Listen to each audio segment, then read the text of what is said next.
Hello, everyone, and welcome to another episode of Passionate People and Preposterous Peeves. I'm your host, Ike, and before you get too sucked into this awesome interview, do us both a favor and like, subscribe, and share this amazing piece of entertainment because I am here with the one, the only, Dan Silver.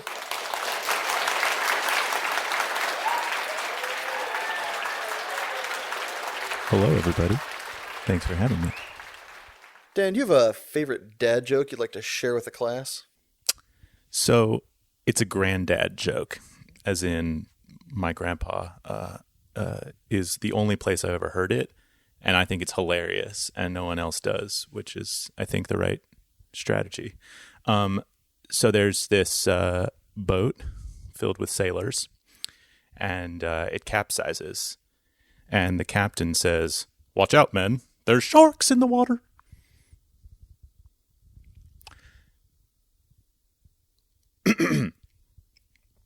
I don't get it. So it would have worked better if I had easily transitioned into my head voice there, but I didn't.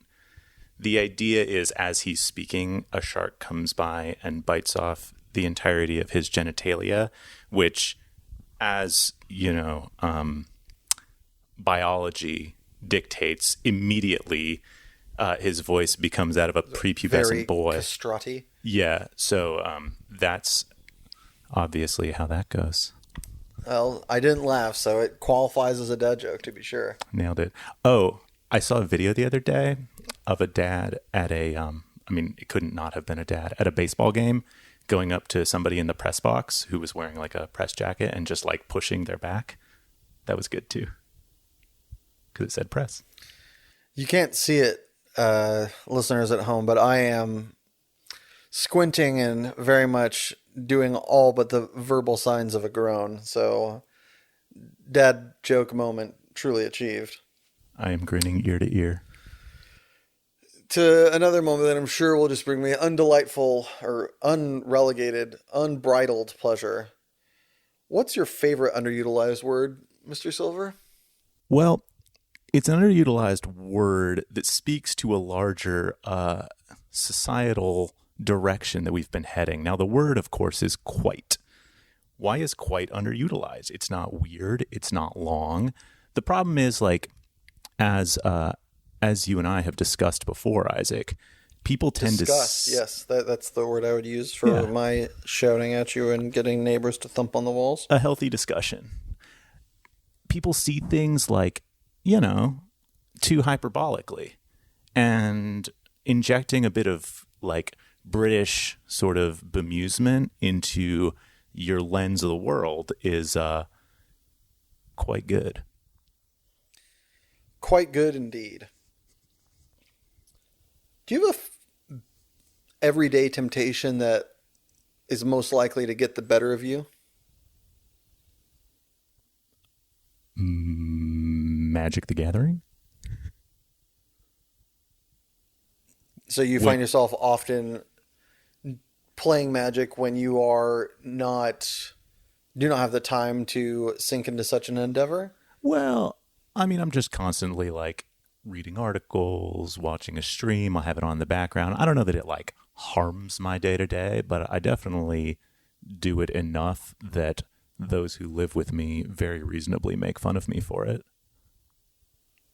Fair enough. Is there a movie that you will never skip when channel surfing or scrolling through the old Netflix? Honestly, I feel like my movie watching growth has been severely stunted, such that I never have to make a choice about that ever, because my girlfriend's like a big movie person. So I just sit and I watch whatever's on. But left to your own device, let's say she's on a vacation.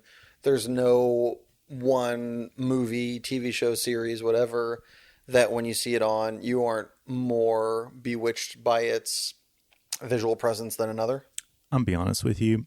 I grew up where I had 1 day of screen time per week, and I just like never really developed the affinity for like TV/movies/ like that kind of stuff that a lot of people did.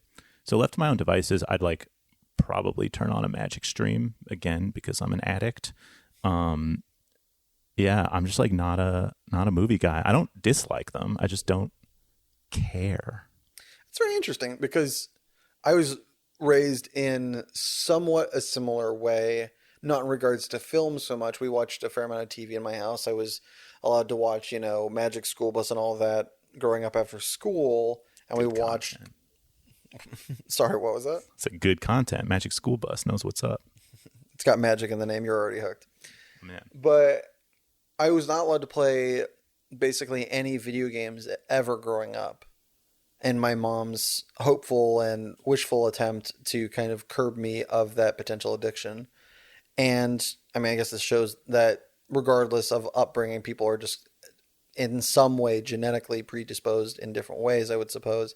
Because for me, it sounds like I was kind of given the same kind of, idealized reservation you for the screen, in which case it actually did work. You don't find yourself under its spell. But for me, video games, which long through my childhood, even now, depending, very much has a deep grab and grip on my time and attention and willpower. Sure. Now, I mean, that's you said like genetic, which I think there's maybe something to that, but it's also such a socialized, kind of propensity to this stuff, right? Like, I mean, if like part of the reason that I'm like so into Magic the Gathering is because I religiously avoid every other game because I know that I would like get too into it if I got into it, So it's not like my mother's one screen day a thing worked, quote unquote. It's like she like kind of got it started and then I like aggressively avoid everything else because it is such a like,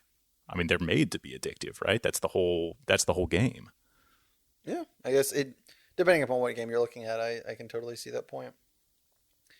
While we're talking about our youth and growing up underneath our parents' tutelage, was there a book that you would kind of consider like your favorite or pivotal to your like adolescence? Definitely. I did a lot of reading when I was a kid of children's books. My mom actually owns a like book distribution company, so she sells books to schools basically, and so we just like always had infinite children's books. Children's meaning like up through high school, so like young adult as well, through the house, and so like I always had a book that was like blowing my mind in one way or another. The one that was probably the most kind of lasting in its impact was the His Dark Materials books. Golden Compass, Subtle Knife, Amber Spyglass are the names of the three in the trilogy. It was just really smart, I thought, as a kid when I was reading it, and the way that Philip Pullman, the author, constructed this narrative that appears to be one thing and then by the end is very obviously something entirely different. Like God dies in the last book. Some spoilers. Well, how he dies though, you won't believe. Number 3. So what do you, both those that trilogy got turned into a movie first and then a series on HBO as of recently. Have you seen either of them? I have seen both. Rough stuff, in my opinion. The movie I think is pretty easy to dismiss as just being very bad. The series tried. I think that on paper, before it became a series, smart people would have looked at it and said, "Yeah, this can be good."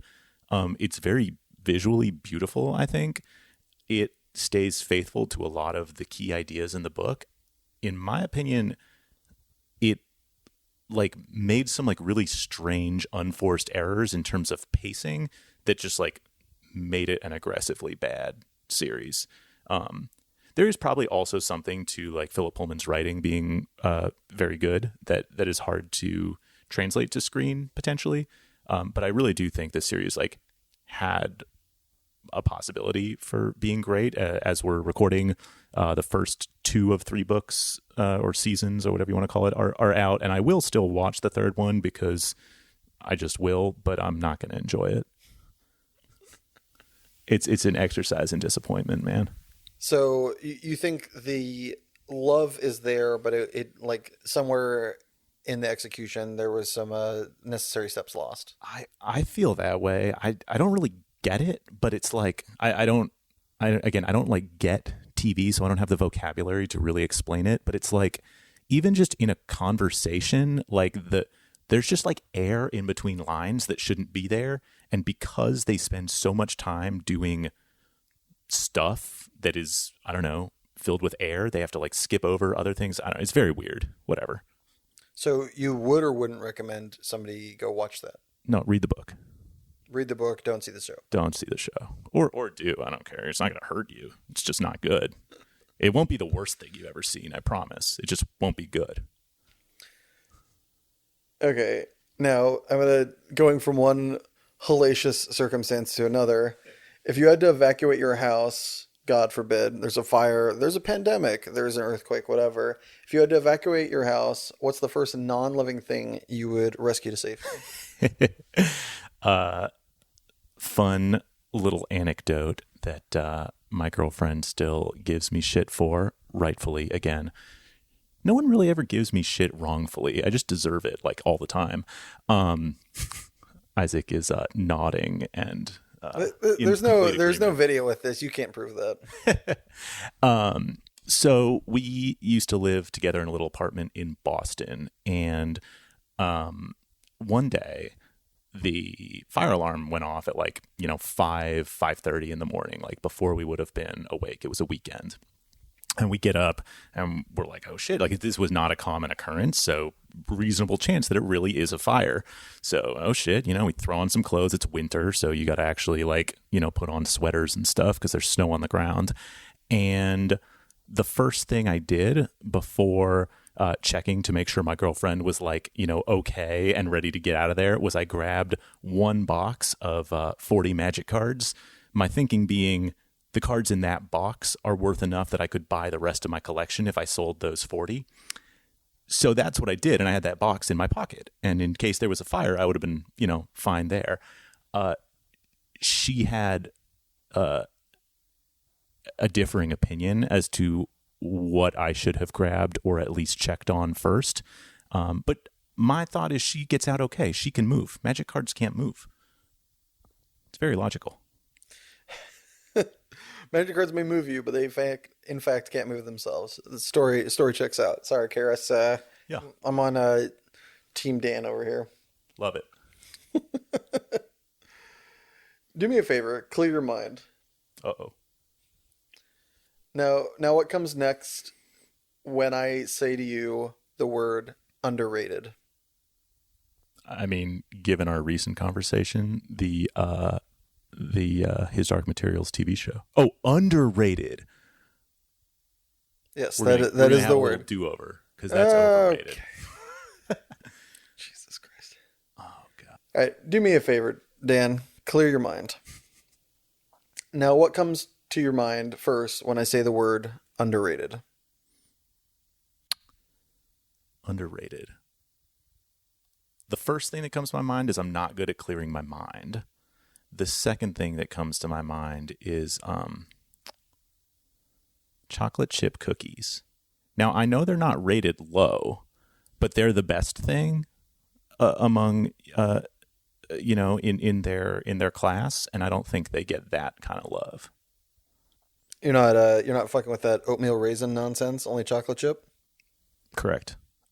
I mean, if there's only oatmeal raisin and no chocolate chip, I will eat an oatmeal raisin cookie. And then I will loudly discuss how it's not a chocolate chip cookie. My girlfriend and I she likes to watch the Great British Baking Show. And my feedback constantly is everything they make just looks and tastes less good than chocolate chip cookies. They're making all this fanciful, tarts with infinite different fruits and glazes and this and that. And if that were a cookie, they wouldn't have burned the bottom. It takes 10 minutes. They would have been done with an hour and a half to enjoy their cookies. It's just the best strategy. That's all. So if given the opportunity to, I feel like I've heard this postulated as a question time again. If you could have everything taste like one food, it would be a chocolate chip cookie. man. Well, now you're getting into some tricky things, right? Because if everything tasted like a chocolate chip cookie, would they even be special anymore? I don't know. How much of their enjoyment is tied up in the consistency? Would I like lettuce that tasted like a chocolate chip cookie? I can't imagine I would. This is a worrying thought. So it's in its scarcity that a lot of the chocolate chip cookies value is gained. Certainly a non-zero amount. All right. What's your favorite industry secret or term that's only used in your line of work? Okay, that's an interesting one. So, well, I guess boring for everyone in the world except for me, given that it's, specific. So I do a lot with like nationally representative surveys. I'm a grad student, but I do a lot of like quantitative methods, which, whatever. One thing that I think people don't realize that I didn't realize when I started is that nationally representative doesn't really mean nationally representative in any meaningful way. And so like, I assume that people in the world hear like, this nationally representative survey shows that 63% of Democrats think X, Y, and Z, and 42% of Republicans think A, B, and C. And that statement, depending on the details, is close to meaningless. And without getting into like super nerdy reasons why, dear listener, I think you should just take any claim of national representativeness as maybe nationally representative and maybe not.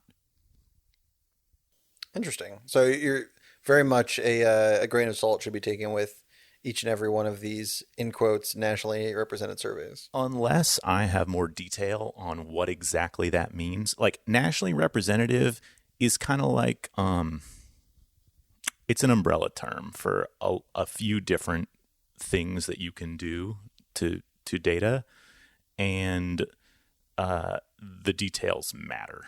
So like in the example I gave earlier, Democrats versus Republicans, like it's pretty standard, or at least occasionally happens that you weight your data according to, say, like race, income, and gender, but you don't weight according to political party. So if you're weighted according to race, income, and gender, but then your like representation of political parties is totally skewed in your data, even after that weighting, then your claim of national representativeness, while it might apply to some findings, does not apply to the political one that you just, published an article about.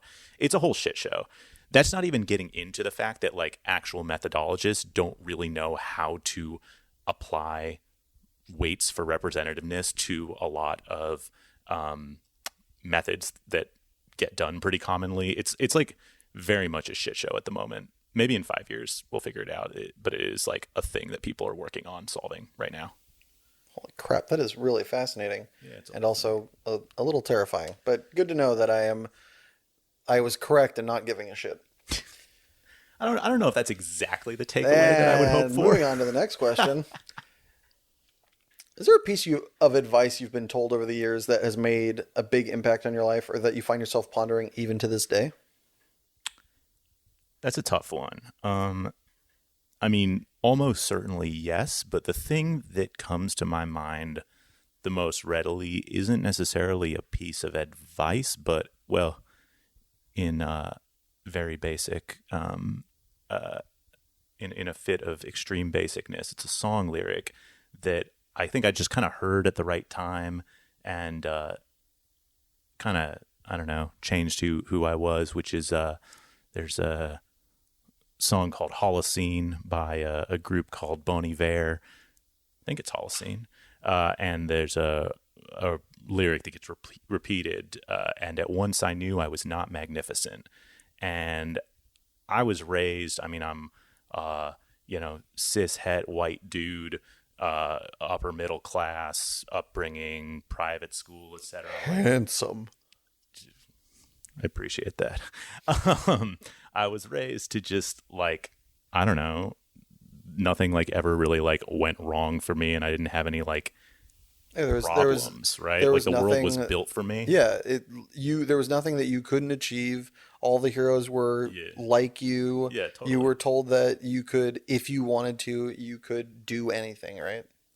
That, and it was the liberal version of that. So it was, there are really bad things happening in the world, but they're happening to other people, and so like it is your responsibility to help them, or at least it is laudable if you help them, but that's them, that's not you. Like, you are set.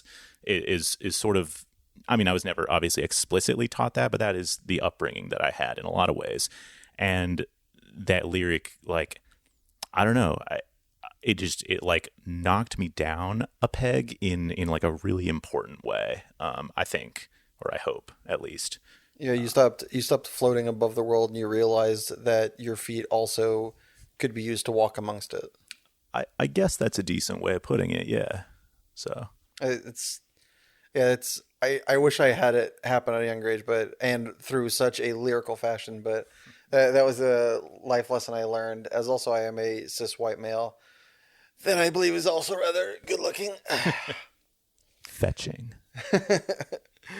So, given the opportunity, what is your favorite personal anecdote to tell? Personal anecdote. Well, all right. Dear listener, I'm gonna let you in on a secret here, which is I was sent a set of questions and thought about some answers, and now I can't remember if the answer I'm about to give is the one I had thought about for this question or a different one. So I'm gonna tell an anecdote, and then if we get to the question where I was supposed to have answered this, I'll check back in with you, dear listener.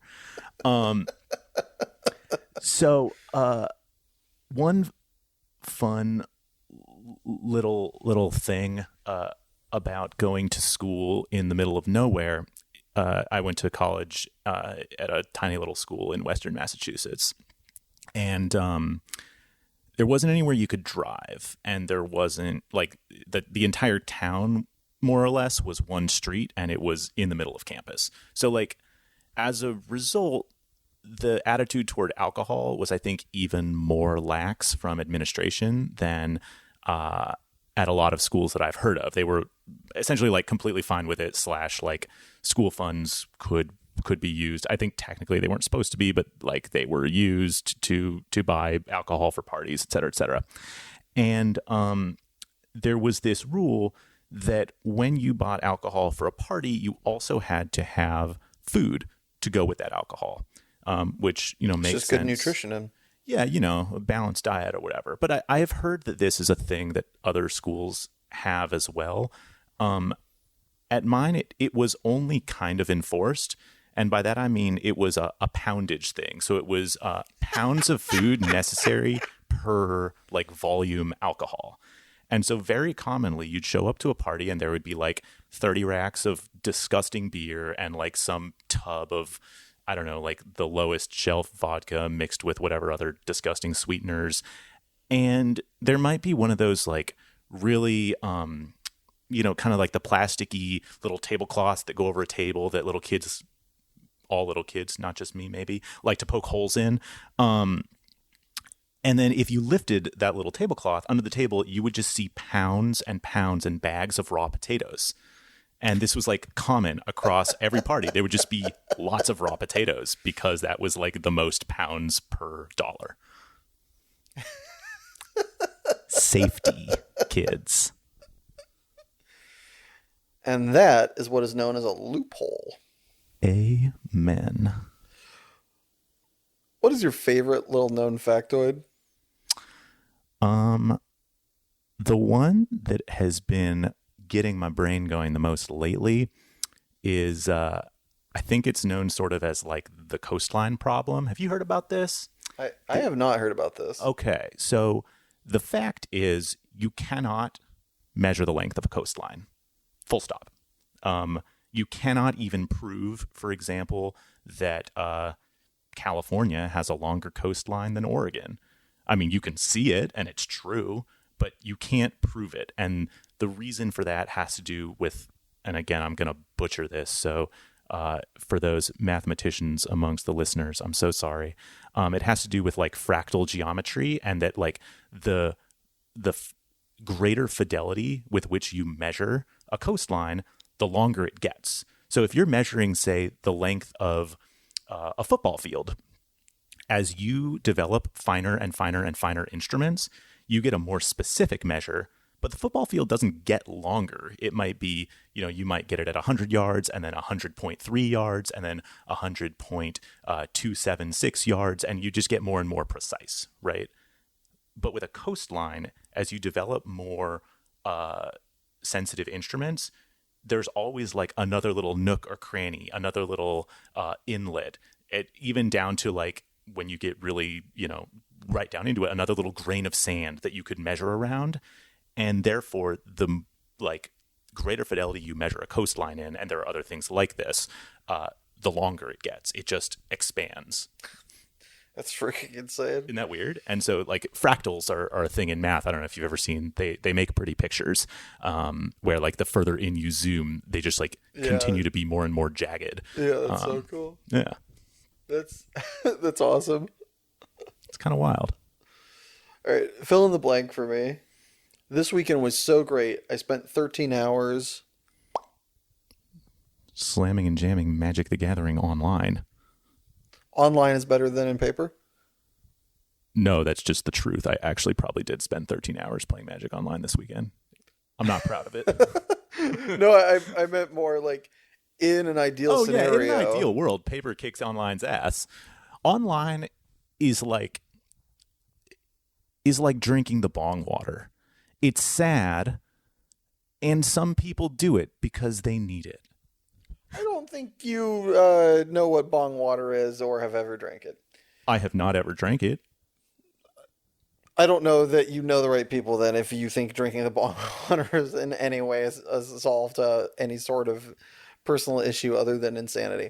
That's the one. Anyway, can you think of the first or most impactful memory of when you realized you weren't so alone in your struggle, or when you were more like everyone else than you had previously realized? Huh. I mean, we're kind of revisiting a theme here with the lyric there, but I think it definitely. I almost think it would have been after college. So I was a classroom teacher for about 5 years. And I think it would have been somewhere in there. I don't even have a specific time. It's just like that period in my life when I think about like me before versus me after. It's much more sort of understanding of people and how mundane yet fucking life or death so many things are. That's all. Just light stuff like that, You care to expand on that ground-shattering and mind-altering revelation there, bud? I don't know. There's a lot of ways to look at it, right? It's like the shit that really matters for a lot of people, everyone likely. Isn't special. I think it's tied into this idea. I know I'm like far afield of your question here. I think it's tied into like sort of a fallacy that equates scarcity with value. And it's a good heuristic, but it's a wrong law. By that I mean like some of the most important shit is also some of the most mundane, commonplace shit. Like, I don't know, to give an easy example, like other people. They're all over the place. Even finding a good friend is not that hard, although, depending on your circumstance, maybe it is at some points. But I think a lot of people have like a good friend. That's very common. It's also fucking important, like way more important than, I don't know, getting the right pedicure, which is less common. And, people place high value on like sort of pampering type things. But ultimately it's kind of whatever, to put it eloquently. Indeed. Eloquently. I think somewhere deep in there is an answer potentially to the question I asked. Potentially. I'm gonna have to go find the very easily available but hard to know crime solving detective to suss that out. Just go spelunking through the drivel. Yeah, that's, well, yeah. Uh, in the meantime, until I find such a candidate, is there a moment that you look back on in your life that fills your chest with pride or brings a tear of joy to your eye? Yeah, actually, kind of. Man, did I prep these questions? Because I am definitely just doing this on the fly right now. Anyway, but I do. I don't know if you prepped these questions, but you definitely were asked them. Huh. Who knew? All right. Well, dear listener, you're getting the unfiltered edition here. I mean, there's a lot of things that bring me like, abiding like happiness or pride in kind of like the, like low simmer sense. But one memory is like, it's like kind of over the top, which I don't know. It kind of felt like a scene from a movie almost. I'm in high school. We're running cross country. We are the first team from my high school to ever make it out of the regular season. Like our high school sucked before that. So we're in the very first like postseason race, which is like some preliminary heat for Southern California or whatever. And they start our race like 3 minutes early, which like 3 minutes isn't a ton, but when the entire race is like 16 minutes, 3 minutes is a lot. And they start our race early and we're just like off to the side. I think there were some other teams that kind of got screwed too, but it seemed like most of the teams were there and they all started. And it was like panic as we like sprinted the 150 yards to the starting line so that we could just like get in the race hundreds of yards behind everyone else. And I remember about a mile in, we like busted ass. We were good that year. I mean, we were supposed to get through this prelim and we like busted ass through the first mile or so. And I remember the feeling of seeing my coach like up high on a hill, just screaming down to us, like, you're good. You're where you need to be. Like, chill out. And it was just like the sickest feeling to be like, hey, we started, hundreds of yards or a couple hundred yards behind everyone. We weren't like mentally thinking we'd be starting right then. And we still just like got through and we ended up qualifying through that race, qualifying through the next one. We like made it to the state championships that year and it was sick. It was a good feeling. So awesome. Yeah. Starting behind the 8 ball and still, being where you need to be and overcoming that adversity. That itself is a movie moment to be sure. It was a blast. Yeah. That's so cool. All right. Lastly, before we throw it to a commercial break, if you could have listeners of this podcast hear one song of your choosing, which would it be? Okay, lots of great artists. One in particular, I think, doesn't have enough fans. So, dear listener, check them out and like them. There's this group from Iceland, and they're called Kaelan Mikla, Kaelan, Mikla, spelled like it sounds. Any of their songs are great, but the one you should listen to as kind of an intro to their stuff is called Soulstarter. I'm not even going to try to spell that one. I hope it's in the notes somewhere. They're like this just like lovable badass band of witches, and their music kind of is like a little bit gothy, a little bit ethereal, a little bit like poppy, a little bit rock and roll, and just 100% banging. You should check them out. Awesome. All right. With that, we're going to throw it to our first break. Feel free to stick around and enjoy the totally real commercial, or take a minute to enjoy Soulstarter by Kaelan Mikla. That's Soulstarter, Solstodur. Kaelan Mikla is Kaelan Mikla. Or, if you really wanted to hear a song from a previous episode, check out the playlist on Spotify, Passionate People and Preposterous Peeves podcast song Rex. It's a long title, I know. Don't worry, there's a link in the description. Either way, see you in a jiffy. Do you ever find yourself sitting around with an emptiness inside your soul or larger than preferred vacuous space? Would you like to change that? I thought so. Now introducing Stuff. For when you have nothing to do but important things. Stuff. For when you're lacking personality and intrigue. Stuff. when the world has taken a pickaxe-sized chunk out of your heart. Stuff. And if stuff no longer fulfills these needs, please don't hesitate to look into our life-enhancing product, Addiction. And we are back. So, Daniel, what is your passion? I mean, many.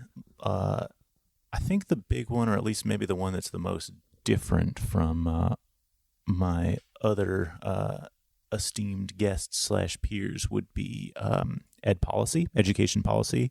That's kind of what I do in my real life job, or studenthood.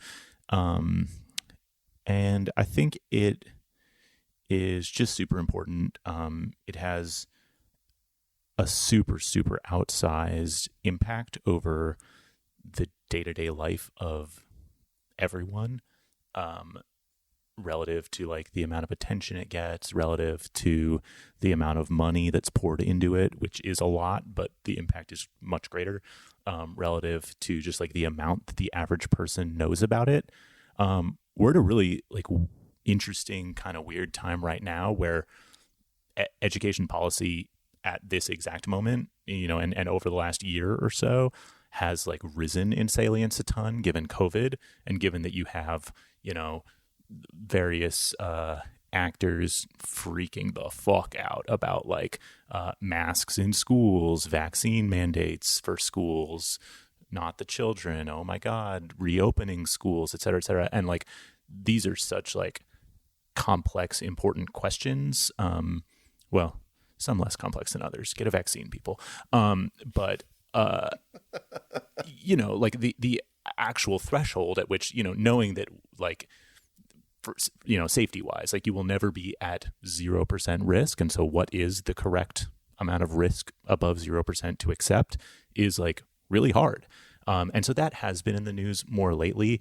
But if you've, looked at any of the kind of interviews with teachers around this, you get this sense that the point is in a lot of places being missed, that like the sexy news story is around like, oh my God, when do we open? How do we open? And as soon as they interview a teacher, it's like, no, this is not yes, it's a public safety problem. Yes, it's a health issue, but this is a logistics problem too. Like this is a like, when I have 2 teachers at my school call out sick, as the principal, I might not have enough bodies to staff my classrooms. And so there's just like so many wild wrinkles that affect so many people. And I think all of what I've said could be applied to other important things like health policy, like, labor policy, whatever. I think for me, the thing that makes education policy the most compelling and the most sort of, I don't know, it's the thing that I get up every day and like care about. I don't know if it's how well it's come through here, but I'm a pretty detached individual in a lot of ways a lot of the time, and ed policy is a thing that like gets me raring a lot. And I think the reason is because it involves people who are not there by choice, right? These students are forced to be there, whether they're 5, whether they're 16, whatever it is. Education is compulsory, and to me, that it seems like it carries this additional weight to not, fuck it up. I guess the other realm with a sort of similar, grimly similar profile would be like prison reform is another one that it's really important not to fuck up. And we've done probably an even worse job in that area than with education. But I don't know. That's a lot of words to say that I like ed policy, I guess. And when did you first, so you were telling us earlier that you were a teacher in the classroom for 5 years Yep. before getting into this realm of doctorate study. Yep. What was it that made you go from teaching to going to ed policy, or did you know before teaching that you wanted to go into ed policy? Yeah, good question. I wouldn't say that I knew for sure, but I knew that it was a possibility. So there's a very sort of typical trajectory among folks who are ed policy people where it's like I was a teacher and then I got disillusioned because the things that were harming my kids were not teacher level things. They were like district, state level things. So I went into policy. And I did see that when I was a teacher. But I was fortunate in that, like, I think I mentioned earlier, my mom sold school supplies, like, and 3 of my 4 grandparents were classroom teachers. 2 of them, after their teaching career, like, had a school supply store. So, like, I literally did, like, grow up in a school supply store, which was really cool. You'd never, at least I didn't know that, like, stores are, like, almost as big in the part that customers aren't in as they are in the part they are. That was mind-blowing to me as a little kid. Anyway, back to the point. So, like, I kind of grew up with, I think, more knowledge about, like, the structure of the education system than some do. And so I wanted to be a teacher because no matter what you do, I think it's, like, what you do within the field of education, I think it's important to have taught. I had kind of hoped that I would be a teacher in some ways, hoped that I would be a teacher for, my career. But being realistic with myself, I suspected that I would not, because I suspected that I would feel like so many teachers do, that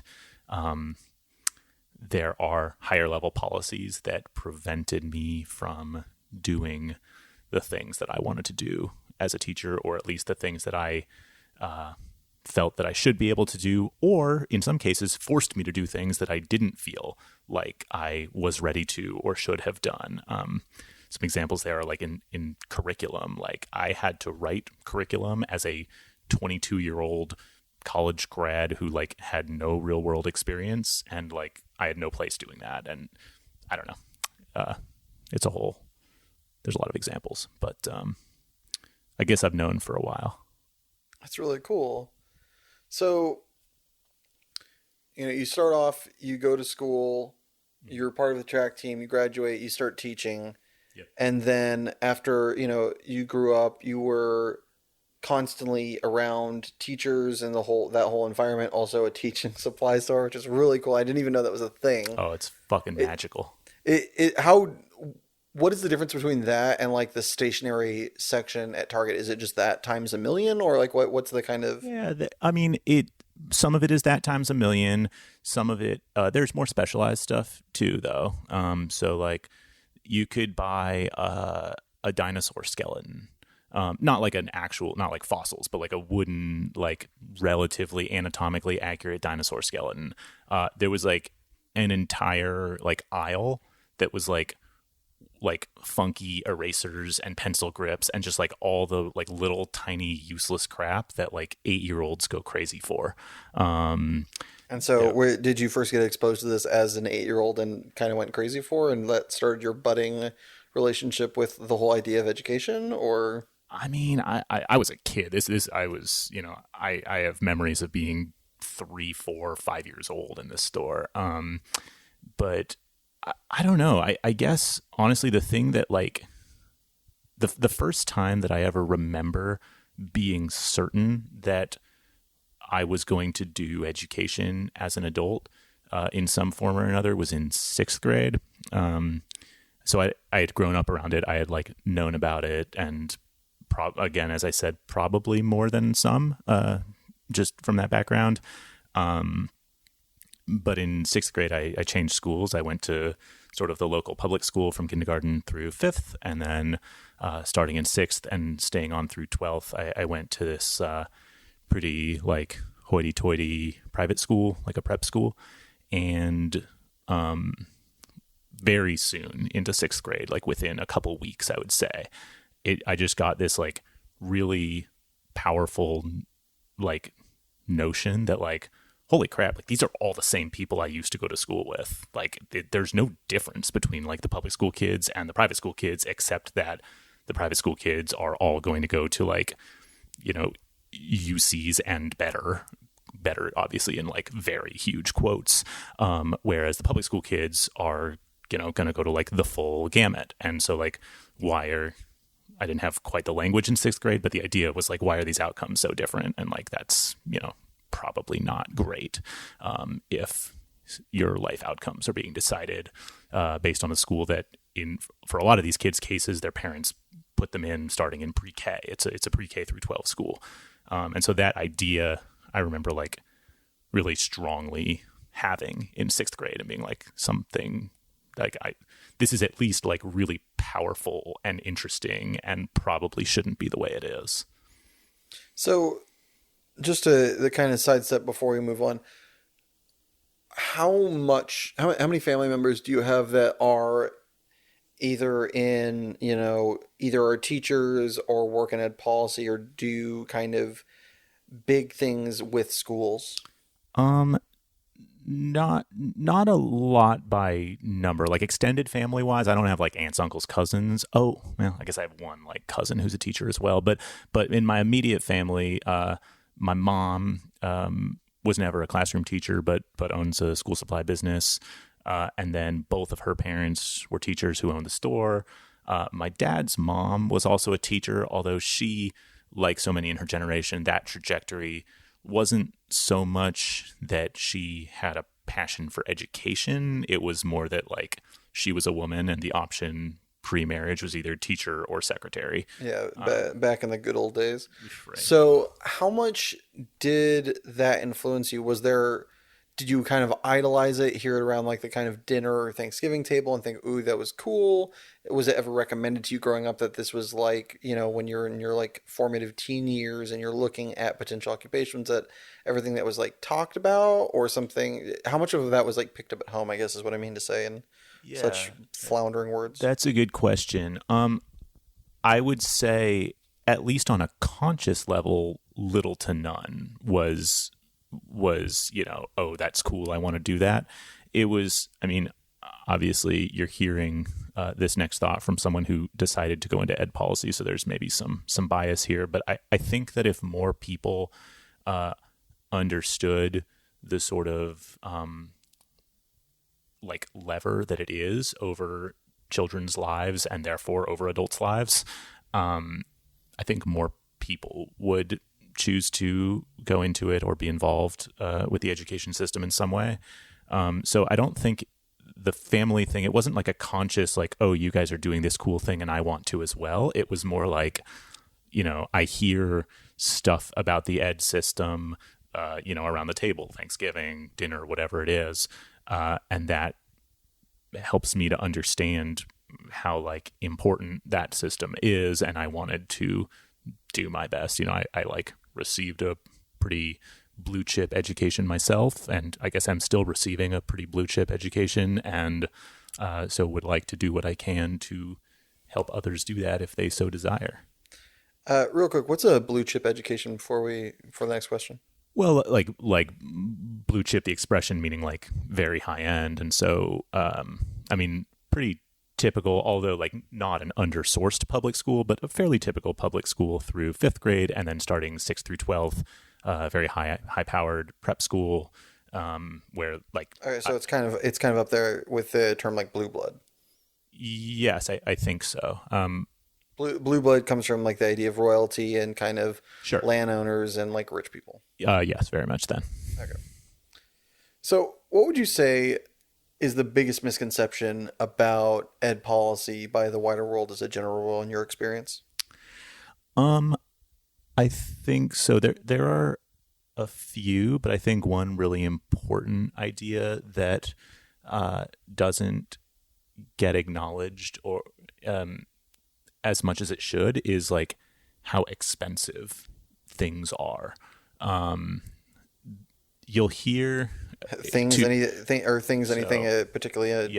Get in there. So like you'll hear a news story for example about some bill, and there's just like always a ton of zeros at the end of education bills. It'll be like $3.4 billion to like do something that doesn't seem like it should be that expensive.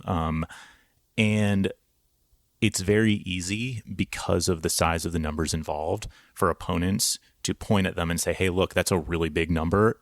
It's wasteful. We shouldn't do it. And to an extent, they have a point. Like there are aspects of the system that are very, very wasteful, and there's reasons for that as well.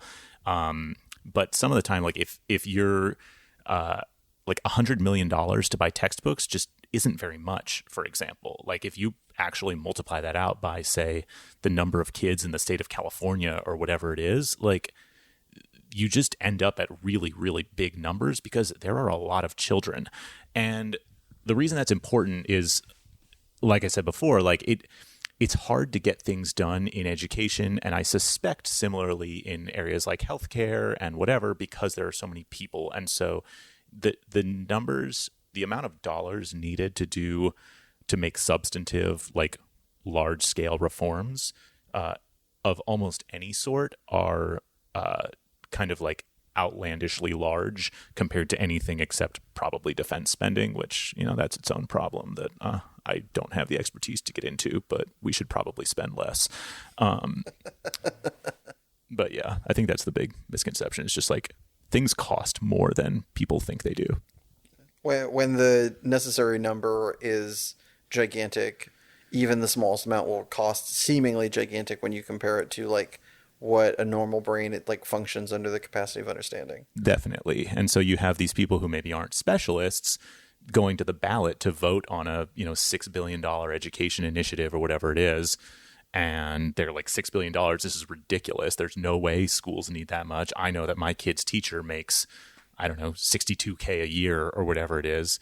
Like $6 billion seems ridiculous. By the way, teacher pay, whole other problem. Not getting into it right now. That's called restraint, listener. And so these things get defeated. And again, some of the time there is good reason. Some of the time they really are asking a lot. But a lot of the time, these various initiatives get defeated at the ballot because like people don't take the time to do the multiplication problem to understand that like per person, this actually isn't that crazy. Yeah, it sounds like one of those interesting things that maybe should be talked about with politicians for that kind of initiative is like, do the math for the viewer or, you know, for the voter, like break it down so that they can bite size it as opposed to, look, we need it for the children. Like Right. maybe just make it so that it doesn't sound like the most expensive, like Amazon order that the you know, the county of or the state of California is like putting out this year. Absolutely. Or another alternative, as the ed policy guy, what if we like taught our students to just do that math in their day-to-day life? Now that's a feel too far. Mind blown. Okay, so one last before we move on to your very preposterous peeve. Is there a favorite non-obvious aspect you'd like to explain to the listener at home today? About ed policy? About ed policy?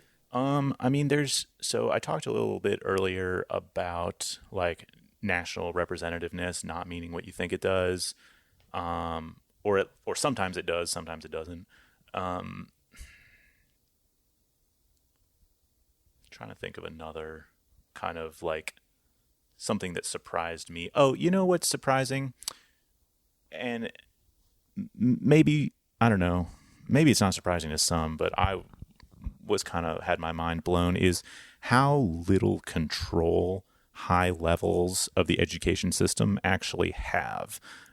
So like the Secretary of Education, quote unquote, who right now is Miguel Cardona and was Betsy DeVos for a long time, you know, during Trump. She was one of the very few people to make it almost all the way through. I think she quit a couple weeks before he was done. So really impressive run for her. She was able to do such a thing. She almost survived the whole entire season of Game of Thrones. It was very cool. It was, yeah, cool is one way to put it. She just didn't do anything for 4 years, and that apparently was good enough. Anyway, so, well, that's a simplification. Anyway, the top people like cannot control anything about the classroom by law. The Federal Department of Education cannot tell states what to do. Like if you remember back to like, I don't know, 8th grade U.S. history or whatever it was, dear listener, the Bill of Rights has like the 10th Amendment, which is just,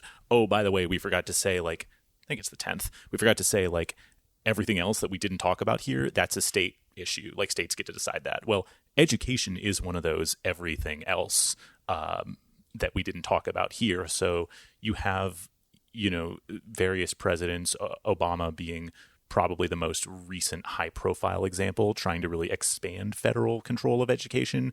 But like by the strict interpretation of the letter of the law, if you're like going to be an Antonin Scalia about the whole thing, strict constructionist, etc.,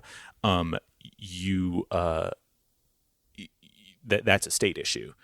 And then past that, 50 states, plus 6 territories or whatever, might actually be kind of reasonable to wrangle if you dedicate your career to it. Problem with that is that then states further decentralize, and so we have this federal ed agency that has no control over the 50 state agencies, who have essentially no control, although it varies by state, over the 13,000 districts in the U.S. And like once you're trying to coordinate 13,000 different entities, it's just like totally ridiculous. And so like the amount of decentralization looms very, very large over any ed policy issue. Wow, that is a lot of information to take in, and I will ponder it right after I hear what your preposterous peeve that you've brought with us today is. Oh man. So I mean, you can file it generally under like saying stuff that doesn't mean anything, but the particular flavor of saying stuff that doesn't mean anything that is so very peevish to me is the lengthy chains of yeah, no, no, yes that people say to mean either yes or no. So it's like, hey, did you like your pasta? Yeah, no, yeah, no, yeah. I don't know what that means, but that's a thing that people say sometimes, and they just combo off into infinity, just stringing yes and no's together, and like seconds worth of time that the universe will never get back every single time someone makes this absurd choice. And the worst part of it is I do it too sometimes, and it's the worst. You don't find they're able to decipher the absurdity at which they say nothing via their tone? I mean, you can get there by context sometimes, but if you were going to get there by context, they could have just stayed silent. That's or how they could have just made works. Literally any they sound could have hummed, in that tone. But sure, yeah, sure, you could hum. You could have cut it off after the first yeah or no, and then you would actually not only have the tone, but you would even have the meaning of the word to go on to interpret their meaning. Yeah, no, I see what you're meaning. Hey. When did you first notice this being, a huge, like, teeth-grinding, conversation-halting, friend-ending problem? I can't tell you exactly how long this pandemic's been carrying on in U.S. linguistics. I feel like I started to recognize it early in the other pandemic that's occurring at the moment, like actual COVID. I don't know. It's kind of recent for me, but it just like sticks out so hard every time I hear it. And my sincerest apologies to you, dear listener, if you were not hearing it and now you start to. No, yeah, I know what you mean. And with that awesome use of vengeance, we're going to take our second ad break, but don't go anywhere, because when we get back, Mr. Silver here is going to enter the lightning round. See you in a bit. Have you ran out of new stuff to do, rendering your life wholly unsatisfying? Do you have too much time on hand and have no idea what to do with it? Or are you just plain over this existence and wish for a plane with more intrigue? Might I introduce you to Addiction? Addiction deals with all these problems and more. Had to meet your significant other's parents and would rather not? Addiction. Had to go to work for the third day in a row? Addiction. Rent? Why not? Addiction. Addiction cannot be held responsible for your choice of choosing to imbibe in addiction. Any and all life-destroying fallout as a result of addiction cannot be legally pinned on addiction. But you're more than welcome to try. And we are back. Dan, are you ready to enter the lightning round?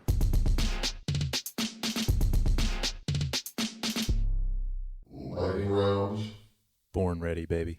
All right, put however much time it takes to bake this cookie on the clock. Dan, is there a God? Yes-ish. Maimonides. Look it up. Shakira's voice in Danny DeVito's body, or Danny DeVito's voice in Shakira's body? Danny DeVito's voice, 100%. Have you ever paid more for a meal than you made in a week? No. You're having the best day of your life. What happens next? Another amazing thing or something terrible? Regression to the mean. Something terrible. Would you rather give up cheese or naps? Give up naps. Cheese is great. Are hot dogs sandwiches? Yes. No one's looking. Do you put the cart back or leave it in the parking lot?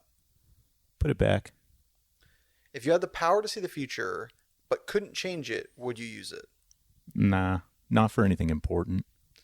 Pineapple and pizza or fist fight? Easy pineapple. That's delicious. Kill the spider or get an adult? Can I be the adult? Then you would kill the spider. No, I would take it outside. Is there a price for you to give up your passion forever?